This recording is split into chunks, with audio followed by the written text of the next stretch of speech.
diferentes pensadores. Os voy a dar sobre todo mucha información sobre lo que nos iban diciendo. Tampoco es para que os quedéis con toda ella, pero iréis viendo sobre todo el proceso que hace la Eucaristía, ¿no? Sobre todo veréis de que ya en los primeros siglos, aunque no tenemos muchos datos, pero ya en los primeros siglos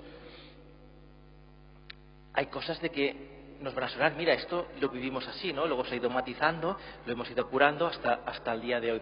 Otras cosas pues han ido dando respuestas a esas problemáticas que habían en un principio, ¿no? Es decir, no todo lo que os voy a decir ahora quiere decir que lo vivamos de esta manera. Es decir, como bien vimos, ¿no? Sobre todo también el tema de María, de que la verdad se va descubriendo poco a poco, ¿eh?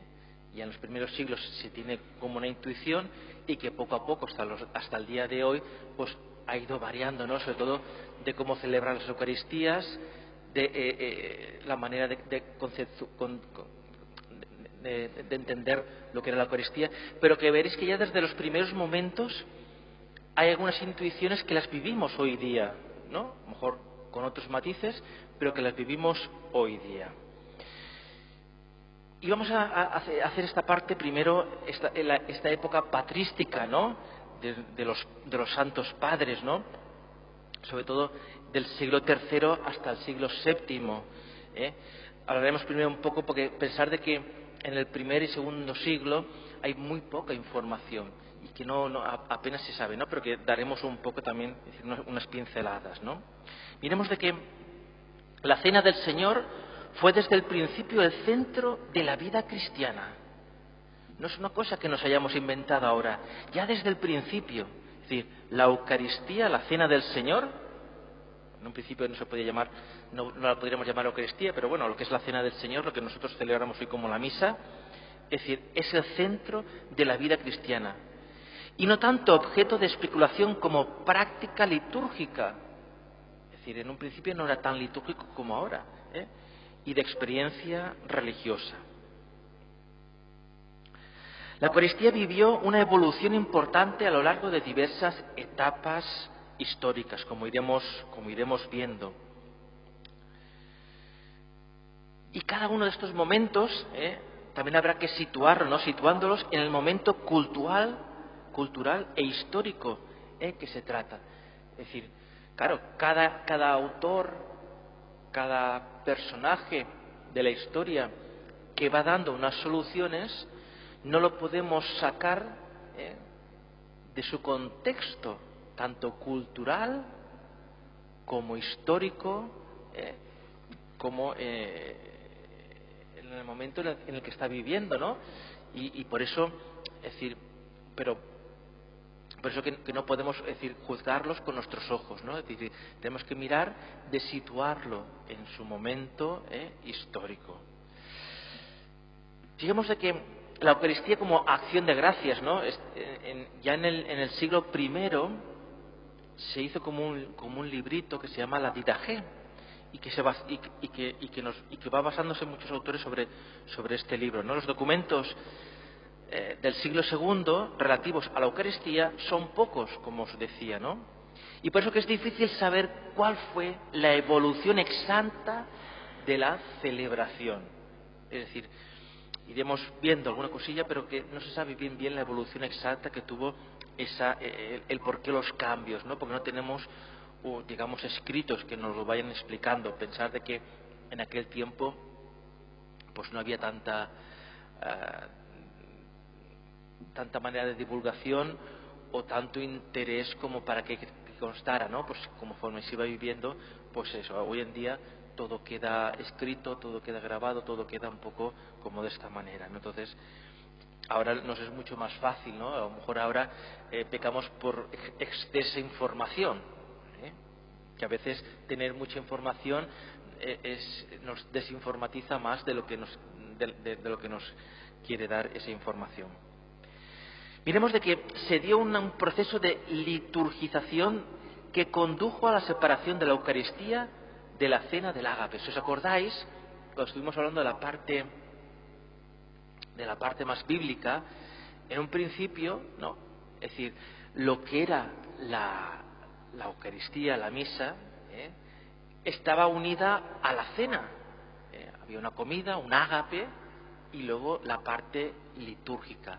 Conforme van pasando los años, es decir, como veremos, se separa, se va como separando, ¿no? Hay diferentes procesos, pero que en unos, pues, como iremos viendo, pues a lo mejor se celebraba primero la misa, lo que es la parte litúrgica, y luego la cena.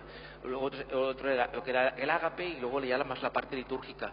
Luego, conforme va pasando, pues se va separando, ¿no? Llega un momento en el que se celebraba el ágape, un poco como tenemos hoy día, ¿no? Cuando hacemos primero una misa, ¿no? Y hacemos un encuentro, queremos hacer una fiesta, primero hacemos la misa, ¿no? Y luego pues nos vamos a un sitio, hacemos pues como o cuando a veces hemos hecho algún picoteo aquí a la Plaza San Miquel, ¿no? Pues y luego lo que es un ágape, ¿no? Un encuentro, ¿no? De lo que es la comunidad. Así que han habido diferentes procesos hasta que al final, pues eso, lo que es la parte de la Eucaristía queda más de la liturgia, queda como un rito más litúrgico. Como os decía, ¿no? La primera Eucaristía fue como un agape fraterno. La asamblea se reunían y hacían un agape, es decir, compartían, ¿no? Esa comida.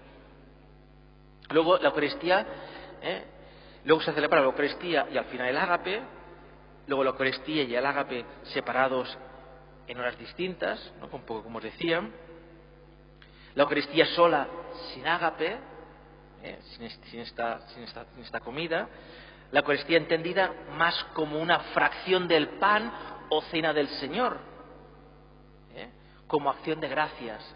Por eso que, no sé si os lo comenté, pero que una de las cosas que es importante es sobre todo esa fracción del pan, donde Jesús se aparece, ¿no? Lo vemos sobre todo escenografiado en los discípulos de Maús. Lo reconocieron al partir el pan, ¿no? Entonces, por eso es que el partir el pan pues se convierte también en un acto litúrgico, como una acción de gracias. Y la Eucaristía entendida más como celebración litúrgica ordenada, ya empieza a tener como, pues, un poco como lo tenemos ahora, pero bueno, como en aquel tiempo, a lo mejor no tan estructurada como la tenemos ahora, pero que ya empiezan a darle una estructura, ¿no? Más litúrgica, ordenada, con lecturas, con plegarias de acción de gracias, ¿no? Y no tanto como una comida fraternal, sino que ya va separándose una cosa de la otra. Y el testimonio que mejor nos expresa esto es este librito, un poco como se puede decir, como si fuese un diario, que es la Didache. Que la Didache pues un poco va poniendo como las pautas, ¿no? Sería primero, podríamos decir que es el primer libro de liturgia, por decirlo de alguna manera. No es bien así, ¿no? Y por ejemplo, os voy a leer dos cánones, ¿no? que dicen así. Respecto a la Eucaristía, daréis gracias de esta manera. Primero, sobre la copa. Te damos gracias, Padre nuestro, por la santa viña de David, tu siervo, la que nos distes a conocer por medio de Jesús, tu siervo. A ti sea la gloria por los siglos. Amén. Luego, sobre el pan partido, te damos gracias, Padre nuestro, por la vida y el conocimiento que nos manifestaste por medio de Jesús, tu siervo. A ti sea la gloria por los siglos. Amén, ¿no? Nos va diciendo cómo es esta liturgia que lo que da hacer, ¿no? Un poco las palabras que tendría que decir el sacerdote en aquel momento. Como este pan está disperso por los montes y reunido se hizo uno, así sea reunida tu iglesia de los confines de la tierra en tu reino, porque tuya es la gloria y el poder por Jesucristo eternamente. Que nadie coma y beba de nuestra Eucaristía, que nadie coma y beba de vuestra Eucaristía, sino los bautizados en el nombre del Señor. Pues acerca de ello dijo el Señor: no deis lo santo a los perros. Y fijaros de que ya desde un principio se intuye de que solo pueden participar de la Eucaristía los que son bautizados, aquellos que son de una manera cristianos. En este canon, en el 10º, hemos leído el 9, pues el 10º dice: y después de saciaros, daréis gracias así. Te damos gracias, Padre Santo. Tú, Señor omnipotente, creaste todas las cosas a la gloria de tu nombre, y diste a los hombres en la alegría comida y bebida para su disfrute. a fin que te den gracias. Mas a nosotros nos concediste comida y bebida espiritual y vida eterna por tu siervo. Acuérdate, Señor, de tu Iglesia, para librarla de todo mal y hacerla perfecta en tu amor, y reúnela en los cuatro vientos, santificada en el reino que has preparado. Y vemos que la Didaché da testimonio de que la Eucaristía tiene lugar en la reunión de la comunidad el día del Señor, y de cómo esta comunidad debe reconciliarse antes de participar. Es decir, que ya vamos teniendo ya en los primeros años, primeros siglos, pues ya una estructura y que cómo prepararse para vivir esta liturgia, esta Eucaristía. Ya en el siglo II, sobre todo Ignacio de Antioquía, se refiere a la Eucaristía resaltando sobre todo su aspecto y acontecimiento salvífico, central para la Iglesia y su edificación en la unidad. La Eucaristía entendida como acción de gracias. Sobre todo en Ignacio de Antioquía, esa parte más salvífica, ¿no? Y dando gracias. Insiste en la dimensión eclesiológica, sobre todo, ¿no? En esta unidad de Iglesia. Es decir, que en todas partes, pensemos que ya la Iglesia se va diversificando, se va ampliando por todas partes del mundo, sobre todo ahora en la parte de Grecia, ¿no? Pero que ya va divulgándose, y lo que quiere es esa dimensión más de que todos se sientan unidos, ¿no? Eclesiológica, en la que todos sean uno. Que fijaros de que todavía mantenemos esa identidad, ¿no? Es decir, que lo que se mira, ¿no? Hubo un momento en que en cada lugar las misas se celebraban de diferente manera.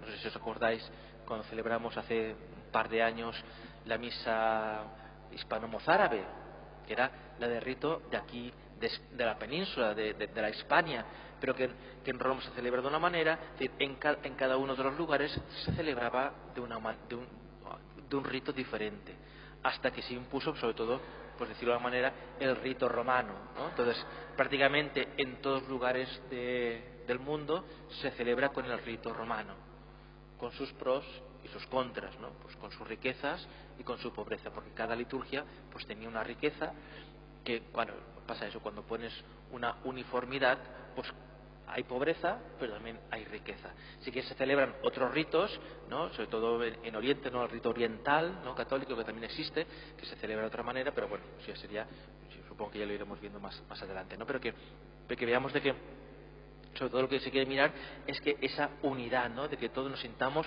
de una misma Iglesia.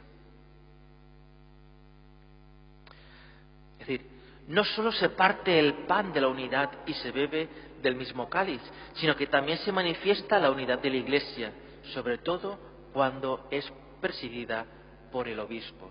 Pensad que las primeras comunidades, es decir, la figura del presbítero prácticamente no existía.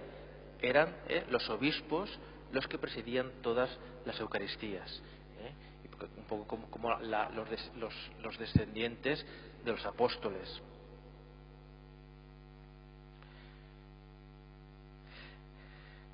La dimensión cristológica de la Eucaristía, es decir, la dimensión de Cristo, de Jesús,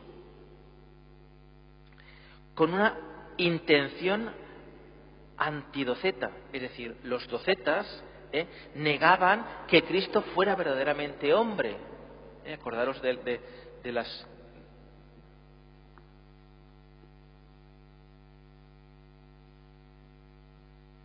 diferentes a veces grupos que habían, que unos acentuaban más la parte humana, otros acentuaban más la parte espiritual, ¿no? Pues los docetas insistían mucho sobre todo en que Cristo no fue verdaderamente hombre. Y entonces San Ignacio, por eso también insiste mucho en la presencia real de Cristo en ese pan y en ese vino. vemos como en esa discusión, en resolver un problema que había, lo arrastramos hasta el día de hoy. Ya se intuye desde el principio de que en ese pan y en ese vino es Cristo mismo que se hace presente en la Eucaristía. Luego ya veremos cómo se va matizando durante los siguientes años. Ignacio trata de llegar por medio de Cristo encarnado a la Eucaristía y por medio de la Eucaristía a Cristo encarnado. Es decir, es este diálogo, ¿no? Es decir, estas dos direcciones, ¿no? De que por medio de Cristo encarnado, de Cristo, es decir, de Jesús, Cristo hecho hombre, encarnado, es decir, a la Eucaristía, y por medio de la Eucaristía también a Cristo encarnado. No sin cierta resonancia con la teología de Juan. Acordaros del capítulo 6 del pan de vida. Yo soy el pan de vida, ¿no? Pues sobre todo haciendo referencia a ese capítulo, ¿no? Por eso la Eucaristía es para él medicina de inmortalidad y antídoto contra la muerte, porque es el pan de la vida. Quien come de mi pan no morirá. Un poco lo que nos va diciendo San Juan en ese capítulo 6, en ese discurso del pan de la vida.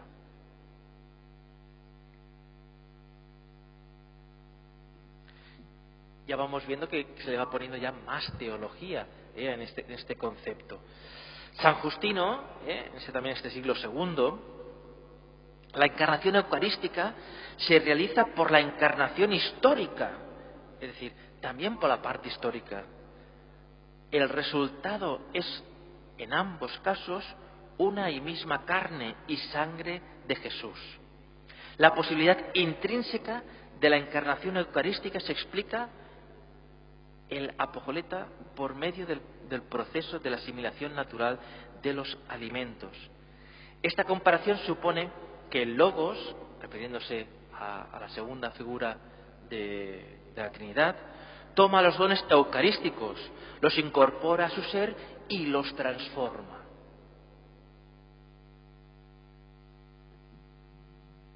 Que sería esa parte en que cuando yo hago la parte del epíclesis, cuando impongo las manos sobre el pan y el vino, invocando al Espíritu Santo para que ese pan y ese vino se conviertan en el cuerpo y la sangre de Cristo. Ya veis de que esta intuición ya en el siglo II ya la están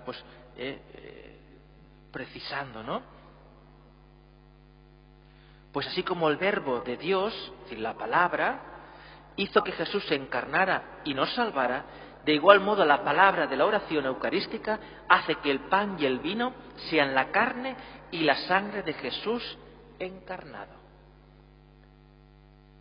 A través de la palabra, a través de la oración, hacemos que ese pan y ese vino sean la carne y la sangre del Jesús encarnado. Y ya vamos acercándonos, esas intuiciones que tenían ya desde el principio, que se irán matizando y que será lo que vivimos hoy día. Irineo, es decir, sobre todo él está luchando con los gnósticos. Es decir, si los docetas insistían en el que Jesús no fue realmente una persona humana, es decir, un espíritu, ¿no? Pues los gnósticos todo lo contrario, resaltará más la parte del cuerpo y quitando la parte espiritual. Por eso Irineo defiende la unidad del plan de salvación entre el Antiguo Testamento y el Nuevo Testamento, la unidad de acción de Dios por medio de sus dos manos. La Eucaristía es signo de la continuidad entre la creación y la salvación, y por eso el pan y el vino materiales son asumidos por Cristo como sacramento de salvación.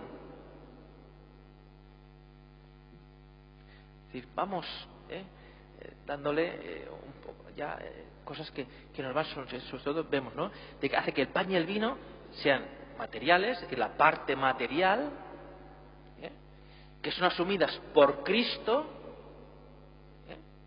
como sacramento de salvación. Si, fijaros como ya nos vamos, es decir, vamos matizando. La Eucaristía como centro del cristiano, como centro de salvación, en donde ni ese pan y ese vino se convierten a través de la palabra, de las oraciones, se convierten en el cuerpo y la sangre de Jesús, ¿no? Y que lo que es el pan y el vino, que es cosa material, es asumida por el Cristo y es sacramento de salvación, nos dirá Irineo.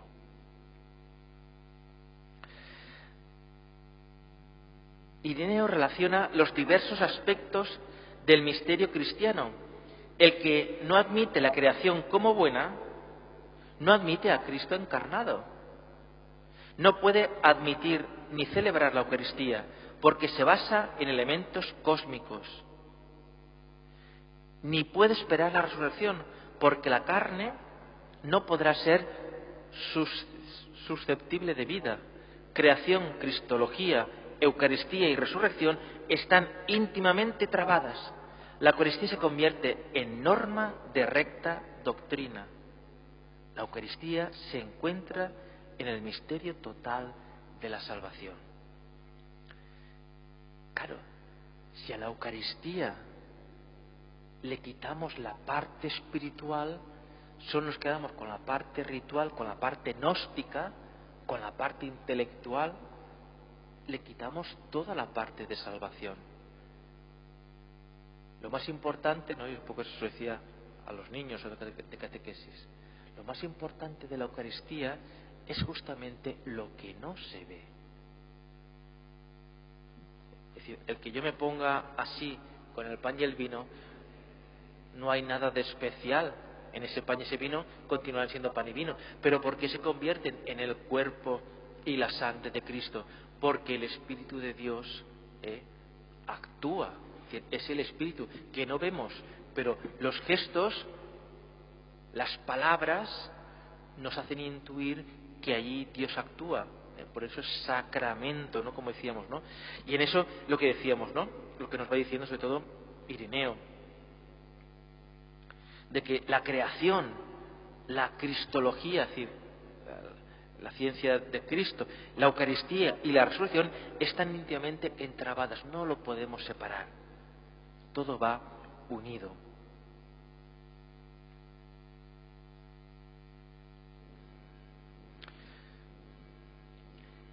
Pensad de que todos estos pensadores de la época, es decir, están dando respuestas a diferentes grupos, a diferentes herejías, a diferentes momentos. Son pensadores que están en un momento filosófico también importante, ¿no? Son griegos. Pensad de que esta gente, estos pensadores, no son pensadores, digamos, de Jerusalén. Son griegos, donde han estado invadidos también por Roma. Es decir, es todo mucho pensamiento. Es decir, pensad un poco de ir contextualizando en el momento en el que están. Pensad de que no hay nada escrito sobre los cristianos. Están haciendo nuevo todo. Todo lo que están haciendo están partiendo de cero. Es a través, sobre todo, de esa escritura de lo que estuvimos hablando, la están racionalizando, es decir, dándole razón de ser a lo que ya creen. Es decir, es dar razón, ¿no? Por eso que hay algunas cosas pues que van un poco como, pero es sobre todo darle razón de ser. Es un pensamiento de esta manera. Y vemos de que, sobre todo los padres griegos, a partir del siglo III hasta el siglo V, sobre todo los primeros están influenciados sobre todo por la teología platónica. Platón, es decir, digamos que su filosofía era el mundo de las ideas y el mundo real. Un poco como el mundo real. Nosotros no somos capaces de verlo, sino que nosotros vemos las ideas, ¿no? Y entonces depende de cómo yo veo una cosa, por eso muchas veces, ¿no? Depende de cómo veo yo una cosa, pues puedo decirlo o no. Es decir, separan, por decirlo de una manera, claro, la influencia que hay en el cristianismo ¿qué hace? Separa la parte espiritual de la parte material. Entonces, toda la filosofía que va a ir, toda la explicación que va a ir un poco va de esta manera, ¿no? Separando la parte material de la parte espiritual. Y por eso algunos acentúan una parte, otros acentúan otra, ¿no? Y un poco, porque se basan en esta filosofía que es la que había en ese momento, en ese pensamiento. Miremos que el pensamiento de los padres griegos se convierten en los moldes de la filosofía platónica, es decir, de esa manera de pensar que ya había en ese tiempo. El pensamiento platónico en tiempos de la patrística griega conocía dos principios estructurales. Era un pensamiento basado en la idea y era un pensamiento por grados en el sentido de una doctrina de salvación y de redención. Entonces, esto aplicado a la Eucaristía, es decir, los padres griegos se entenderán con un símbolo real.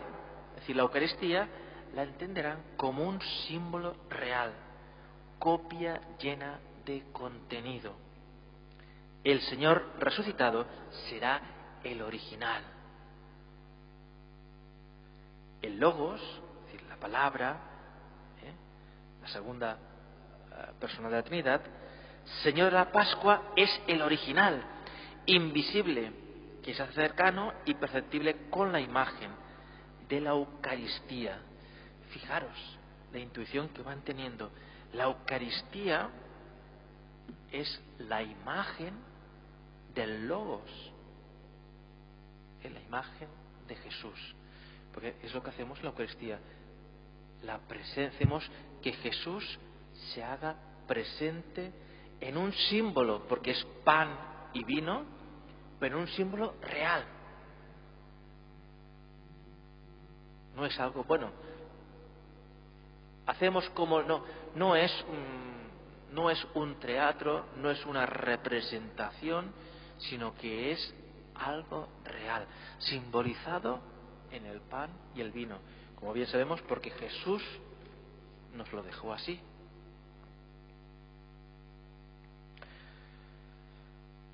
Se trata, por tanto, de una forma de explicar la Eucaristía, a la vez que anamnética y epiclética. Es decir, estas palabras raras, es decir, anamnética es un recuerdo, recordando la última cena de Jesús. Esta palabra nos irá saliendo muy a menudo. La anémnesis es ese momento en el que Jesús celebra la última cena con sus apóstoles, con sus amigos, la actualizamos en cada Eucaristía. ¿Qué quiere decir? De que podríamos decir, no está bien dicho, pero para que se entienda un poco, es como si cogiéramos una máquina del tiempo y nos presentáramos en el mismo momento en el que Jesús está celebrando la última cena con sus discípulos. Lo iremos viendo más adelante, pero bueno, es decir, claro, por eso el sacerdote hace la persona de Jesús, y es Jesús mismo quien consagra el pan. Es decir, en ese momento el sacerdote es la persona de Jesús y hace que ese pan y ese vino se puedan convertir en el Logos, en el Cristo. Y entonces, pues actualizamos, ¿no? Es decir, esa cena, fijaros si es en cada Eucaristía actualizamos ese día. Ya lo iremos viendo más adelante, pero veremos, ¿no? Y la epíclesis, ¿no? Ese abajamiento, ¿no? Es decir, cuando invocamos el Espíritu Santo para que descienda sobre las ofrendas, que es dinámica y simbólica, sacramental y real. No es algo ficticio, no es algo que nos inventamos, no es parte de una simple liturgia y ya está, no, es simbólica, sacramental y real. Los símbolos del pan y el vino son imagen, es decir, en griego eikon de iconos. Fijaros de que la liturgia oriental Los iconos, que ahora está tan de moda, ¿no? Y nos compramos un icono de la Madre de Déu o un icono del Cristo. Para la liturgia oriental o para los orientales es decir, tiene un sentido donde la imagen es. Igual que para nosotros el pan y el vino son imagen.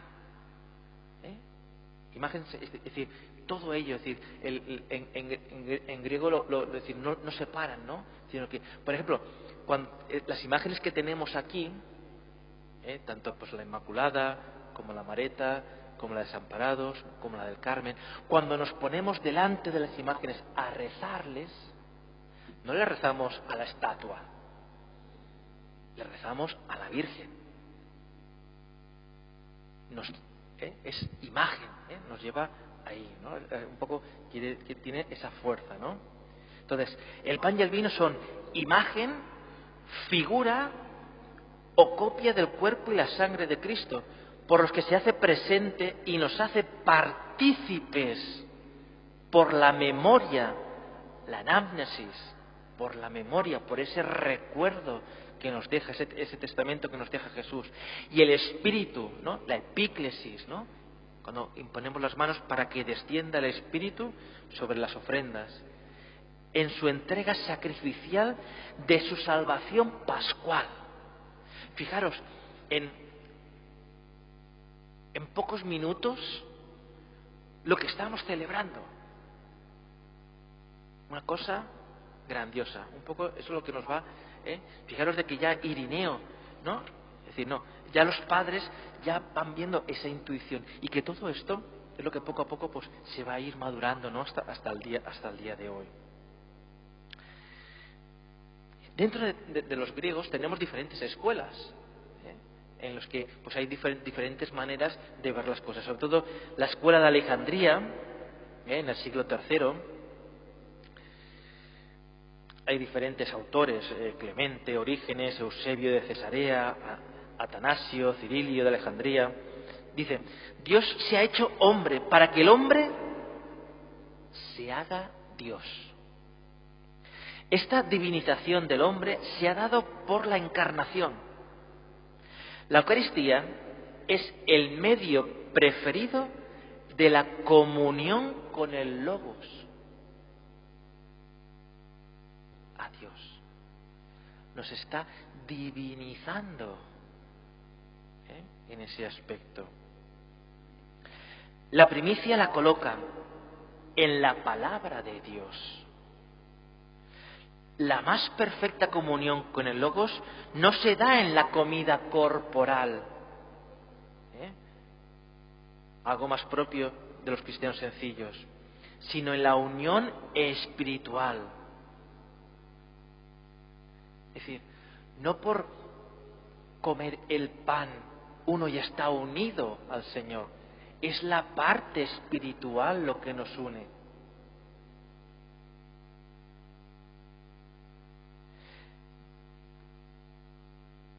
Clemente insistirá en que comer o beber del Logos es sobre todo algo espiritual. Orígenes dirá, convertir la palabra en el verdadero sacramento del Logos y en el verdadero contenido de la Eucaristía, anteponiendo la comunión espiritual a la comunión real. Sí, vamos viendo diferentes matices. Eso es sobre todo a la escuela de Alejandría. La escuela de Antioquía pone el acento de Jesús, el acento en el Jesús histórico, en su humanidad, en su obra de salvación, realizada sobre todo en el misterio pascual. No solamente en la parte espiritual, sino que aquí ya más en la parte histórica. Hace posible la presencia del misterio y nuestra participación en él. Esto significa que la Eucaristía recibe su impronta interior y sus rasgos característicos en la obra de la salvación, como una copia del modelo. El modelo se expresa, se manifiesta, se hace presente en ella, se realiza ahora en ella. La salvación se realiza en la Eucaristía. Juan Crisóstomo insiste en que la anamnesis eucarística, el recordatorio de la última cena, por la que puede afirmar la identidad y la oblación, el sacrificio de la Iglesia y de la acción sacrificial de Cristo, que implicará también la entrega de quienes participan en el amor y la caridad con los hermanos, sobre todo los más pobres.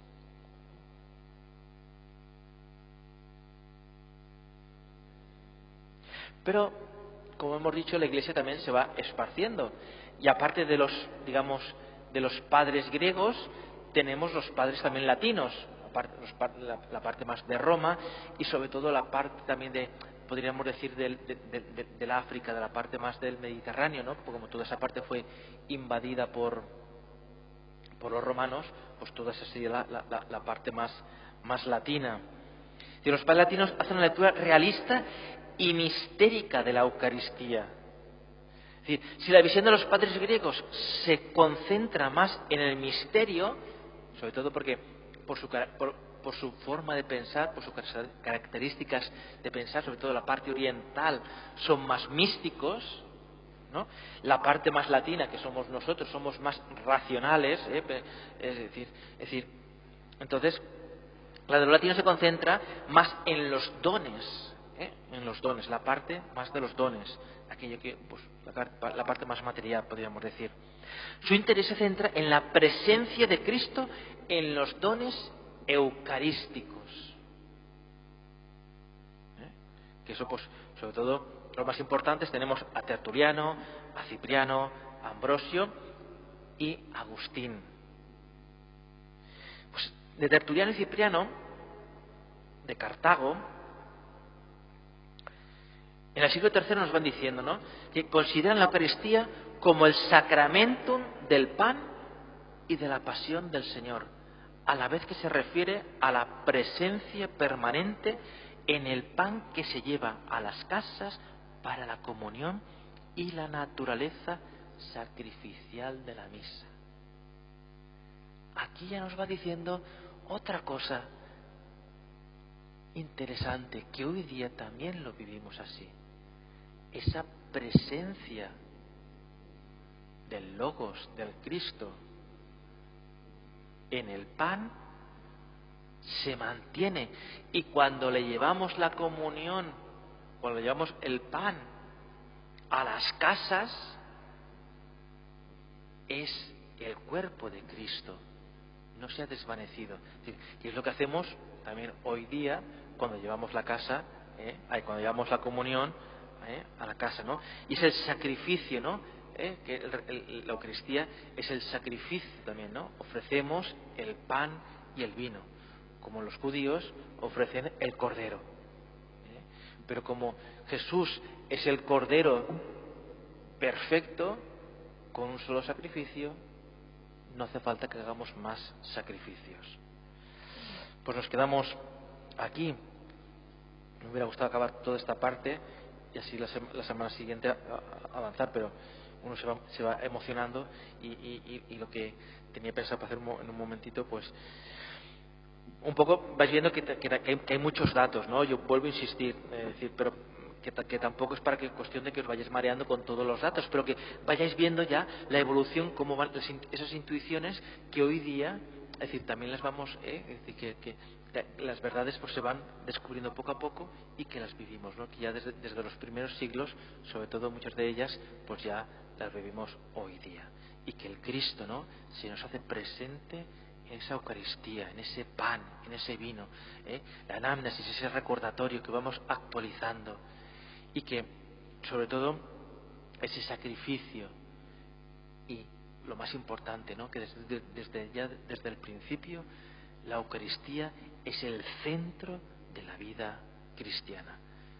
Pues vayamos aprendiendo, ¿no?, de tenerlo presente, como la Eucaristía es más importante, o ha de ser muy importante para nuestra vida cristiana. Y eso nosotros más o menos no lo creemos, porque ya participamos de ella y dentro de nuestras posibilidades. Pero hemos de hacer, pues transmitir esa vivencia de que sobre todo la participación de la Eucaristía, que podríamos decir la dominical, es muy importante para el cristiano para alimentarse del mismo Cristo, para tener esos dones, para tener esa eficacia, para tener esa fuerza del Espíritu que nos haga avanzar día a día.